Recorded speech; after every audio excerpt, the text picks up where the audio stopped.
At midnight, when the sea is supposed to be quiet and the world is supposed to sleep, something happened that no one on that ship could ever forget. The water was black, the sky was black, and the whole horizon looked like it had swallowed every trace of hope. There were no witnesses on land, no bright city lights, no rescue boats nearby, no comforting voice on the radio that could promise safety. There was only the endless open sea and the terrible moment when the ship began to die beneath them. But before the panic, before the screaming, before the freezing water and the final desperate fight for breath, there had been laughter on the deck. There had been music in the lounge. There had been people talking about ordinary things, unaware that fate was already moving toward them like a silent monster. That is what makes this story so terrifying. It did not begin with a thunderclap. It began with normal life. A family was sharing snacks. A young couple was taking pictures under the moonlight. An old sailor was staring at the water with a strange look in his eyes, as if he could already sense something hidden beneath the waves. A child was chasing the wind with open arms. And somewhere inside the ship, a captain was checking his instruments, not knowing that by midnight his world would split in two. The sea that night was calm, almost too calm. That kind of stillness can fool people. It can make them believe the ocean is peaceful, gentle, even beautiful. But the sea is never harmless. It remembers every storm. It hides everything. And on this night, it was hiding a danger so deep, so sudden, that the people on board did not even have time to understand it. If you are hearing this story right now, make sure you stay with it till the end, because what happened next was not just a ship sinking. It was a lesson in fear, survival, and the small, thin line between life and death. And yes, if stories like this pull you in, hit like, leave a comment, share it with someone who loves real suspense, and subscribe so you do not miss the next one, because what you are about to hear is the kind of story that stays in your mind long after the screen goes dark. It started with a vibration. Not a big one. Not enough to make everyone stop talking. Just a strange shiver running through the metal floor, as if the ship had touched something it was not supposed to touch. A few passengers felt it and shrugged. Maybe a current. Maybe a minor engine issue. Maybe nothing at all. But then the vibration came again, harder this time, followed by a low groan from deep inside the hull. The kind of sound that does not belong to machines. The kind of sound that sounds like pain. The captain was alerted immediately. Crew members rushed below deck. Flashlights cut through the dark corridors. Pipes trembled. A door slammed somewhere. People began stepping out of their cabins, confused and sleepy and irritated. They wanted answers, but the crew had only fragments. Something had gone wrong. Something had struck the ship from below. A container, a hidden rock, debris. Nobody knew yet. Nobody had the full picture. And that was the first real terror, because fear becomes unbearable when information is missing. When people do not know what is happening, their imagination fills the gap, and imagination is often crueler than reality. Within minutes, the situation grew worse. A few lower compartments had begun taking in water. Not a dramatic flood at first, just a slow and threatening seepage that spread like a secret. But every second mattered. Every minute let the water creep higher. Crew members shouted through walkie-talkies. The engine room reported pressure loss. A pump had failed. Another alarm sounded. Then another. Somewhere behind the walls, the ocean was forcing itself in. Passengers were told there was no cause for panic. Those words always sound weak when disaster is already in motion. Still, many tried to obey. They returned to their cabins. They packed bags. They asked questions. Some smiled nervously. Some called loved ones and said, "Everything is fine," even though their voice was trembling. But the old sailor who had been staring at the water earlier, he was not fooled. He had seen something in the way the ship had leaned just a little too much. He had heard the metal scream. He gathered his jacket, looked at the others, and whispered, "This one is bad." He was right. By the time midnight arrived, the ship had changed. What had once been a floating home had become a wounded animal fighting not to sink. The lights flickered. The hallway carpets felt damp. Water began appearing where water should never be. A child cried. A woman prayed. A man in a business suit kept repeating, "No, no, no," as if denial itself could hold the ship together. Crew members ordered everyone toward the lifeboat areas, and then the truth finally spread through the crowd like fire in dry grass. The ship was going down.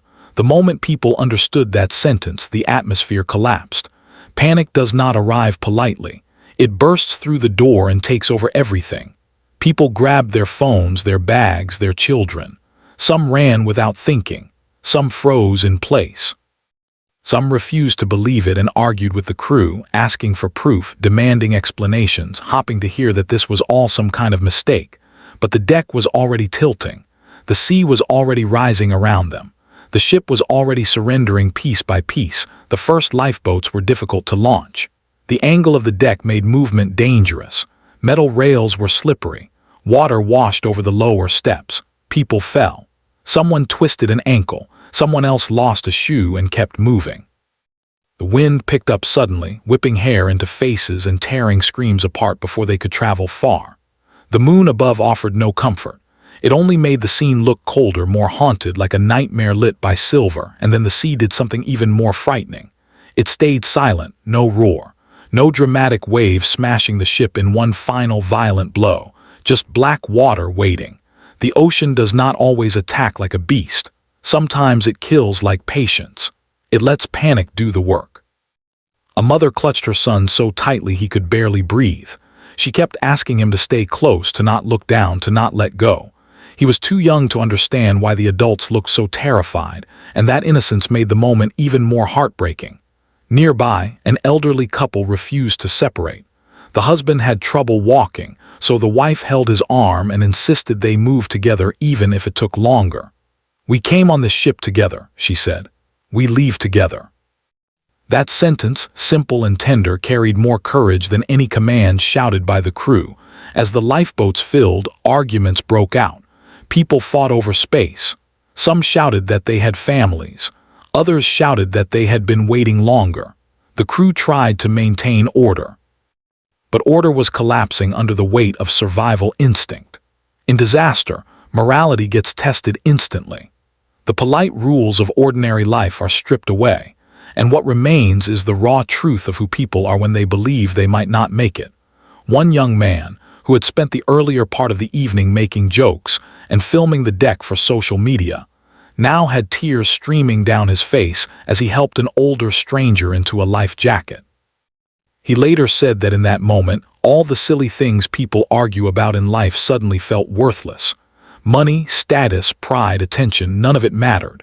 Only breath mattered. Only time mattered. Only the people around him mattered. Still, not everyone behaved with fear. Some behaved with astonishing calm. A nurse on board moved through the crowd checking injuries, tying life jackets, and calming children. A ship mechanic stayed below deck long after he should have escaped, trying to manually delay the flooding so others could get out. One crew member, knowing the radio signal was weak, kept repeating the distress call with stubborn desperation, hoping someone somewhere would hear the ship's final voice before it vanished. That is what courage often looks like in the middle of terror. Not a grand speech, not a hero pose, just refusing to stop helping when there is still something left to do. Then came the sound everyone remembers, a deep, monstrous crack from the center of the ship. The kind of sound that makes your body go cold before your mind can process it. The hull had fractured further. Water poured in faster. The bow dropped lower.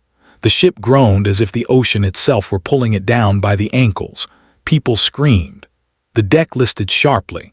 A few passengers slid across the wet surface and had to grab onto railings to avoid being thrown into the black water.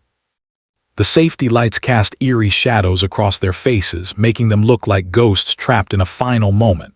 At this point, the sea became more than a setting. It became a character, cold, indifferent, powerful. It swallowed sound. It reflected moonlight like broken glass. It reached for everything without mercy. Once the first wave climbed over the lower deck, the reality became unavoidable. The ship would not survive. The only question left was who would. Some people jumped before they were told to, convinced the water was safer than the sinking vessel. That choice was made in terror, not wisdom. The water was freezing. Once they hit it, many gasped and thrashed, losing strength almost immediately. Others were pulled into lifeboats by hands that barely knew their names. The surface was chaos. Cries for help bobbing life jackets, flashlights shaking in the dark. the sound of engines struggling to start, the desperate rowing of survivors moving away from the dying giant behind them. And then, in the middle of all this, the ship's main lights went out. That was the darkest moment of the night, both literally and emotionally. One second there was the harsh glow of electricity. The next there was almost nothing except the pale moon and the tiny beams of handheld torches. Without the lights, the ship looked like a shadow of itself, a giant hollow shape about to disappear forever. People on lifeboats watched in silence as the vessel leaned farther and farther into the sea. It was hard to believe that just hours earlier they had been walking its halls, eating, laughing, arguing, living ordinary lives. Now it was becoming a tomb. A little girl in one of the lifeboats kept asking whether her dolls were okay. Her father, soaked and exhausted, held her close and lied gently, saying yes, everything was okay. He had no idea if his own wife had made it onto another boat. He had no idea whether the ship's crew had all survived. He only knew that his daughter was breathing, and that was enough for the moment. A firefighter who had been traveling as a passenger sat in silence after the rescue, staring at his hands as if he were trying to understand why he had survived when others had not. A young woman who had lost her phone, her luggage, and nearly her life whispered to nobody in particular, "I only packed for a trip. I did not pack for dying." That sentence, more than anything else, captured the cruelty of the night. Nobody had boarded expecting a battle with the ocean. Nobody had packed for terror, yet terror found them anyway. Hours passed. The ship was still there, but barely. Its stern rose unnaturally as its front sank deeper, making it look like a wounded creature lifting its head one last time before drowning. Survivors in the boats drifted farther away, afraid to stay too close in case the ship broke apart or dragged them under with its final plunge. Some people looked back again and again, hopping to see missing faces on the deck, hopping for one last miracle, one last shout, one last figure waving in the dark. But the deck became emptier and emptier. The ship became quieter and quieter, and when it finally slipped below the surface, the silence that followed was worse than the noise. There are some moments in life that do not feel real even while they are happening. This was one of them. The enormous structure that had carried hundreds of souls moments ago was gone, erased by black water. Only debris floated where the ship had been. Only a few lights from lifeboats remained, trembling in the distance. The sea closed over the scene as if it had never happened.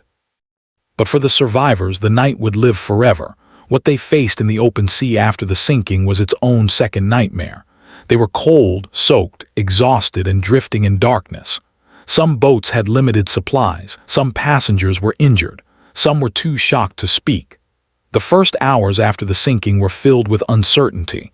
Would rescue come? How far were they from land? How many had made it out? Who was missing? Every question felt heavier than the last. People wrapped their arms around themselves. Others prayed aloud. A few stared into the water and cried without sound. When dawn finally arrived, it did not feel like victory. It felt like a thin mercy. The first light of morning revealed the sea in a different way. The water that had looked endless and monstrous at night now shimmered softly, almost beautifully, as if it had never taken anything at all. That contrast made the survivors feel sick. They had lived through horror, yet the world was beginning a normal day around them. Birds moved across the sky. The horizon brightened. The ocean looked innocent. That is another cruel thing about survival. The world goes on without apology. Rescue came eventually, and with it came the overwhelming release that only disaster survivors know. Some collapsed. Some sobbed uncontrollably. Some could only stare, too drained for emotion. The people who had spent the night fighting for life were now too tired even to celebrate it. When they were pulled aboard rescue vessels, many could not speak. Their lips were blue, their hands shook. Their faces were empty with shock. But in their eyes lived something else now, something changed forever. They had looked directly into fear and returned. In the days that followed, headlines would be written. Investigations would begin. Experts would debate what failed, what warning signs were missed, whether the disaster could have been prevented. Charts would be studied. Logs would be checked. Witness statements would be collected. But none of that could fully capture the human truth of the night. The truth was in the mother who held her child through the dark. the husband who refused to leave his wife, the crew member who stayed to help strangers, the nurse who kept panic from swallowing a cabin full of children, the old sailor who sensed disaster before it arrived, the young man who learned in one terrifying hour what truly matters, and what matters is this: life is fragile. Plans can change in a second. Pride can disappear in the face of danger. Every breath is borrowed time. Every ordinary moment is a gift. We spend so much of our lives rushing, complaining, pretending that we have endless days ahead. Then a story like this reminds us that the clock is always ticking, even when the sea looks calm. So hold your people close. Speak kindly while you still can. Do not waste your days on anger that will not matter tomorrow. Do not treat love like it is guaranteed.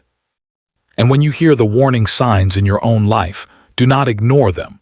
Sometimes the smallest warning is the difference between safety and ruin.